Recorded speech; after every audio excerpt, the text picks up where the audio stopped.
प्रकाशित वाक्य अध्याय 10-11। यूहन्ना के द्वारा देखा गया यह प्रकाशित वाक्य आगे बढ़ने से पहले आप सबको पिछले अध्ययन को मैं याद दिला दूं। पांचवी तुरही फूंकी गई, अथाह कुंड खोला गया जिससे धुआं निकला और उसी धुआं से टिड्डियां निकली कि लोगों का हानि करे। ठीक इसी तरह छठी तुरही फूंकी गई और फरात नदी के पास 4 स्वर्गदूत को खोल दिया गया कि आग, धुआं और गंधक से 1/3 लोगों को मार डाले। पर भी लोग अपने बुरे कामों से ना मन फिराए। आइए अब हम चलते हैं अध्याय 10:1-11 पद। यूहन्ना देखा एक शक्तिशाली स्वर्गदूत स्वर्ग से बादल जिसके सिर पर मेघधनुष है, उसका चेहरा सूर्य के समान चमकता हुआ तथा उसका पैर आग से ताया हुआ खंभा के समान, हाथ में छोटी सी पुस्तक, और उसने दाहिने पांव समुद्र पर और बायां पांव पृथ्वी पर रखा और ऊंचे शब्द से सिंह के जैसे चिल्लाया तो गर्जन का शब्द सुनाई दी जिसको यूहन्ना लिखने पर था, लेकिन स्वर्ग से आवाज सुना, उसे गुप्त रख, मत लिख। हम आगे पाते हैं वही दूत जो समुद्र और पृथ्वी पर पांव रखी ऊपर की ओर हाथ उठाकर, जो युगानुयुग जीवता है तथा समुद्र एवं उसमें सृजी तथा पृथ्वी एवं उसमें की सृजी गई शपथ खाई और कहा, अब देर न होगी, परंतु और 7वें स्वर्गदूत के शब्द के दिनों में जब तुरही फूंकने पर होगा तो परमेश्वर का रहस्य पूरी हो जाएगी, जिसका सुसमाचार उसने अपने दास भविष्यवक्ताओं को दिया था।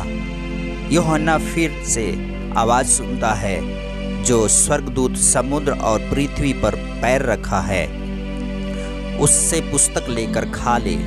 और यूहन्ना लेकर खा लिया, जिससे मुंह में मधु के जैसे मीठी परंतु कड़वा हो गया पेट में। और यूहन्ना को कहा गया कि बहुत से लोगों, जाति, भाषाओं और राजाओं के विषय में फिर भविष्यवाणी करनी होगी।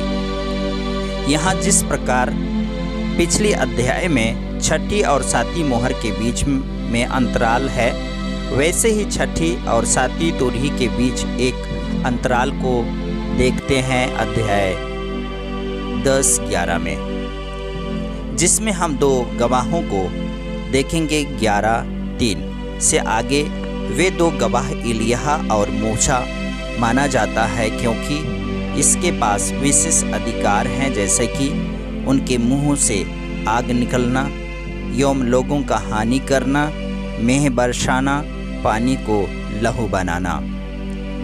आइए कुछ आयतों को देखते हैं जिसमें लोगों का अनुमान है कि वे दोनों गवाह मूसा और एलिय्याह माना जाता है।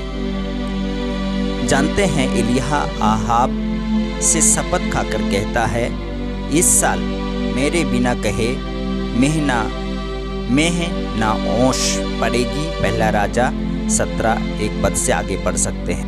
अब हम मूसा के बारे में जानते हैं। मिस्र देश में जब इस्राएली गुलामी कर रहे थे, तभी परमेश्वर उनको निकालना चाह रहा था, परंतु वहाँ का राजा जाने से मना कर दिया, जिसके कारण मूसा के द्वारा नील नदी, नहर, झीलें सब पानी लहू सी हो गया। निर्गमन 7:14 से 19 आगे पढ़ सकते हैं।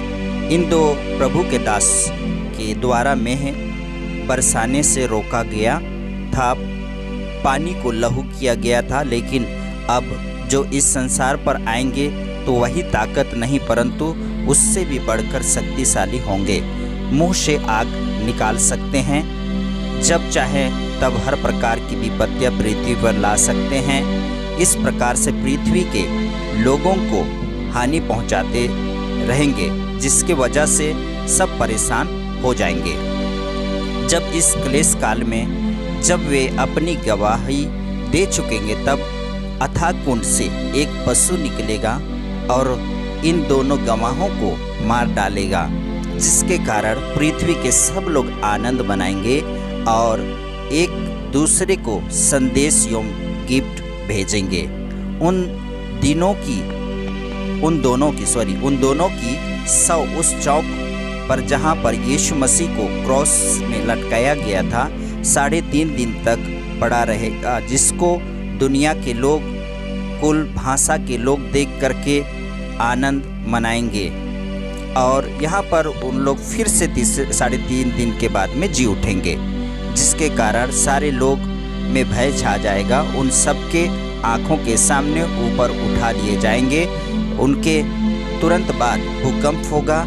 उस भूकंप से नगर का 10वां हिस्सा गिर जाएगा और 7,000 मनुष्य मर जाएंगे और शेष जो होंगे परमेश्वर की महिमा करेंगे। मेरे प्रिय मित्रों, ये भविष्यवाणी जो आज से हजारों साल पहले यह तय हो चुका है कि इस संसार पर क्या और क्या कैसे होने वाला है, भला इसी में है कि प्रभु परमेश्वर का भय माने और उसके अनुसार जीवन निर्वाह करें।